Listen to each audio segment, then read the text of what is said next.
Coming up on this edition of Southwest TV News. Following almost 3 years since the untimely death of Henry Gin of Herbert, 26-year-old Jerry Chu appeared before Justice Timothy Keene in Queen's Bench Court Swift Current on Thursday. The spotlight was on Swift Current again, with court proceedings against Graham James bringing in a media frenzy. History buffs gathered at the Swift Current Museum for the video premiere of the Swift Current old-time Fiddlers, and to pick up a few souvenirs from the band.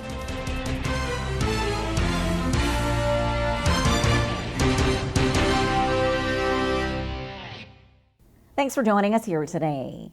A long-standing court case involving the death of a Herbert man has finally been resolved.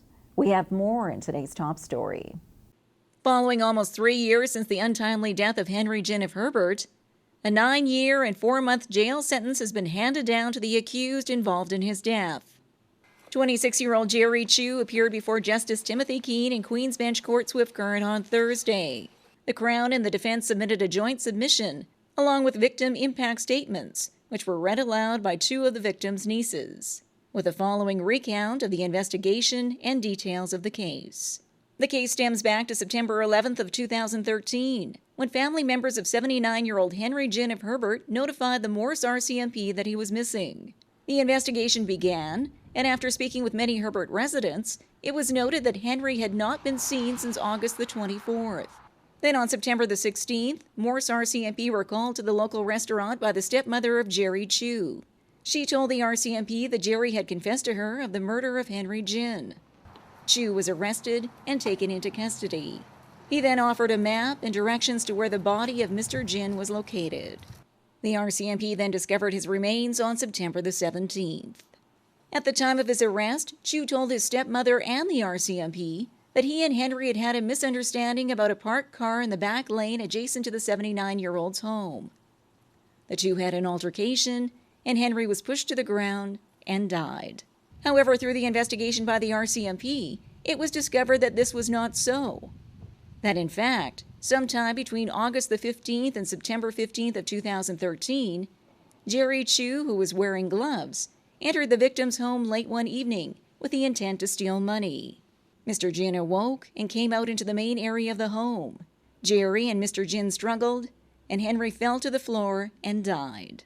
The Crown further stated that Jerry wrapped Henry's body in construction plastic, loaded the body into his Jeep, and drove near Hodgeville, where he then dug a hole in a ditch off a gravel road, dumping the victim's body inside and covering it with grass. Jerry Chu then went back to the scene of the crime and tried to hide the evidence, which included blood on the carpet, which was later covered with boxes, blood on an adjacent stand, and patio door.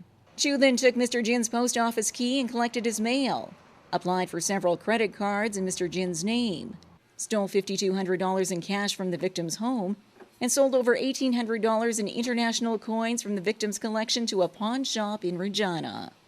Actions following Mr. Gin's death, which the Crown described as cold, callous, and selfish, as the family of Mr. Gin remained in the dark, wondering where Henry was. All due to the fact that the accused required money and was in financial stress. Further aggravating factors in the case were that Chu broke into a senior's home and attacked him in his own residence. Seniors are a vulnerable sector of the community and need protection of the court. The Crown further noted that an autopsy on Mr. Gin's remains could not clearly identify the cause of death due to the advanced decomposition of his remains. In the end, the Crown and the defense asked for the following jail term, which was agreed to by Justice Keene. On count 1, 10 years for manslaughter. On count 2, the break-and-enter and robbery of Mr. Gin's home, 7 years concurrently with count 1. For counts 3 and 4, the obstruction of justice and the indignity of the remains of the victim, 2 years each to be served consecutively, bringing the total jail term to 12 years. That's 32 months already served, or 9 years and 4 months. In addition, a firearms ban for life, a DNA sample to the National DNA Bank, and a victim surcharge of $100. The accused Jerry Chu pled guilty to all 4 charges before Justice Keene and offered his remorse to Henry Gin's family, while saying he respected the deceased and understands what he has done is wrong and takes responsibility for his actions. A long-standing case which will finally bring closure to family and friends of Henry Gin and the quaint community of Herbert. as they keep the memory of a gentle and soft-spoken man in their hearts for years to come.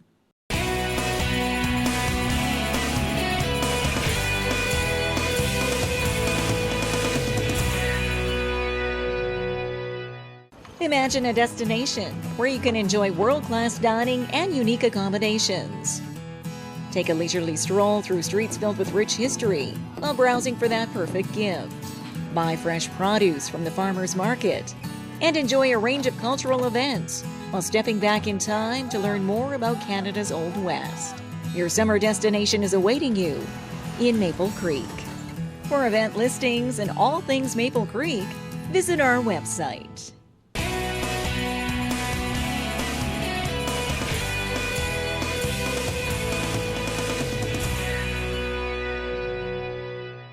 The future is here. Saskatchewan's fastest internet with unlimited usage and blazing speeds. Infinite. Watch for it in your neighborhood, only from SaskTel. The ongoing saga of Graham James and more sexual assault charges were in Queen's Bench Court Swift Current. We have all the details in this report. The spotlight was on Swift Current again, with court proceedings against Graham James bringing in a media frenzy. As the latest victim of sexual assault by Graham James to come forward waited inside Queen's Bench Court, Todd Holt and Sheldon Kennedy made their way in to show support for a fellow victim. A process which has been a long road since the latest victim came forward in September of 2013. It's a 2-year process, and from the time we step forward to the time that we actually come to this point, it's quite a process. So every time there was a court date or every time there was something going on, I wasn't able to speak out. I wasn't able to say anything because of the ban. We need to be here to show up for one another and just be present, and not having to say any words, or just to be present, and also to show society that this issue is of huge importance and has a huge impact on our youth. A joint submission by the Crown and the defense was presented to Justice Timothy Keene, followed by a recap of the sexual assault against the former Swift Current Bronco player between January 1st, 1990 and August 31st, 1991 by his then hockey coach, Graham James.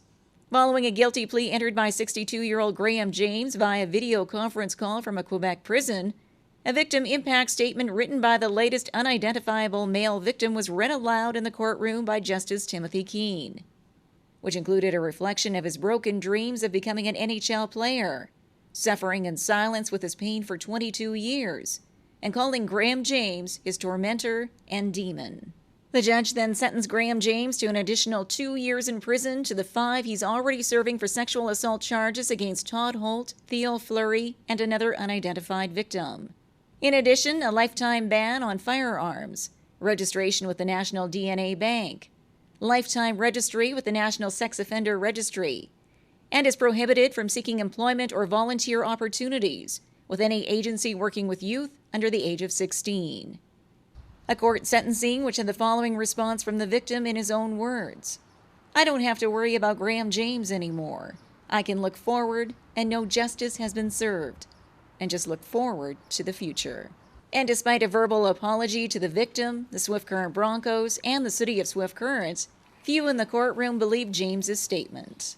He's an individual that deceived a lot of people in this community that were hockey fans, that were supporters of the team, that put their trust in him. He deceived families of young men that played here, and of course we all know the horrific deceit that he placed on the players. So I don't know how to respond, but I think it feels pretty hollow, because when you're in there and you hear the extent of the abuse that happened to the kids, and even growing up in this community, to see the amount of deceit that happened throughout Swift Current and throughout the Southwest. And, the victim was talking about in his impact statement about the fear of Graham. I mean, we got to remember that when I was abused, Graham James threatened us with a gun. Graham James was a physical presence. Graham James used to let air out of people's tires right in front of us and throw shopping carts on people's cars in the parking lot in the shopping mall.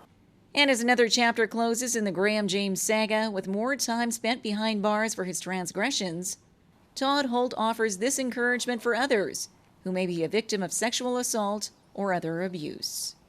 like I just said, you're never alone anymore. We're all in this together. Whether you've been a part of it or you're not a part of it, you know what? We all know someone who's been involved in it, whether they've not come out yet or not. But it's an epidemic that we need to start curing in this country.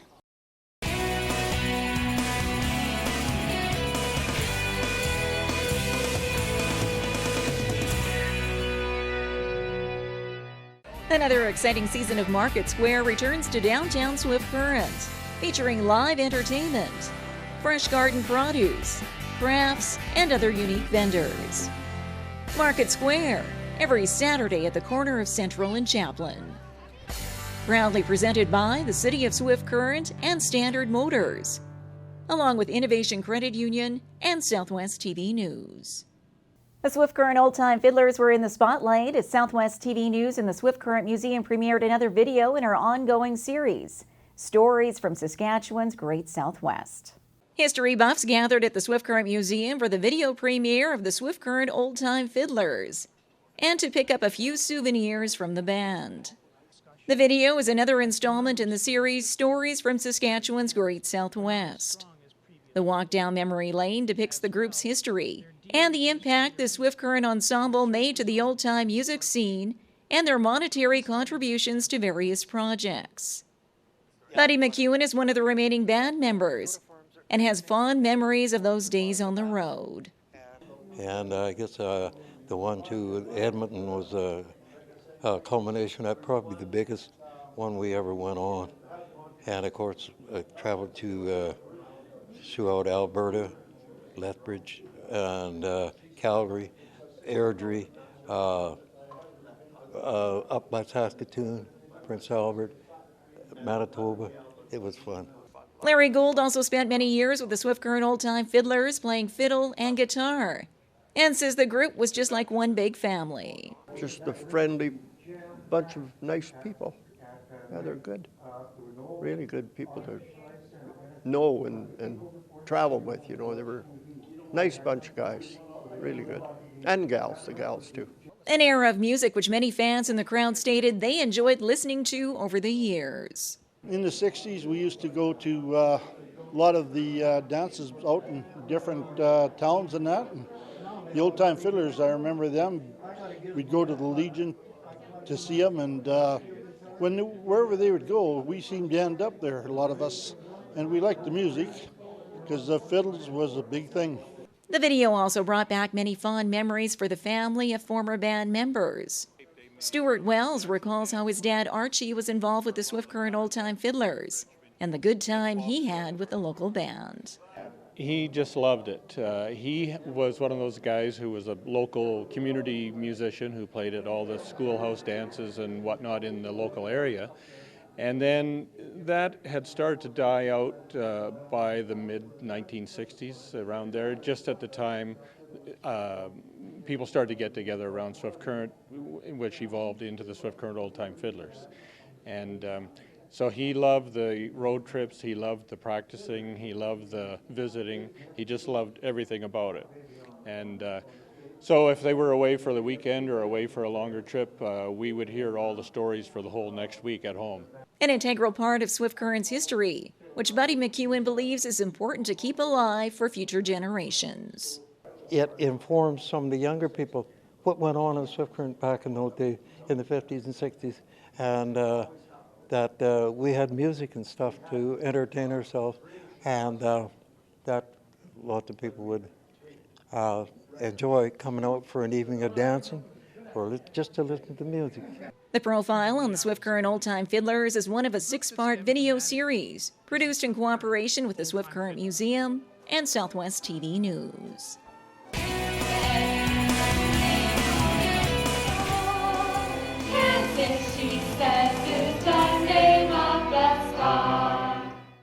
The future is here. Saskatchewan's fastest internet with unlimited usage and blazing speeds. Infinite. Watch for it in your neighborhood, only from SaskTel. Well, this brings to a close another episode of Southwest TV News, reporting the stories that matter to you. We always welcome your news tips. You can always reach us here by phone at our studio or by email to contact us at southwesttvnews.com. Also, be sure to join us daily online for the latest news from across Southwest Saskatchewan and so much more at MyLocalTV.ca. And be sure to follow us on a range of social media. Thanks for joining us here today. I'm Carol Andrews.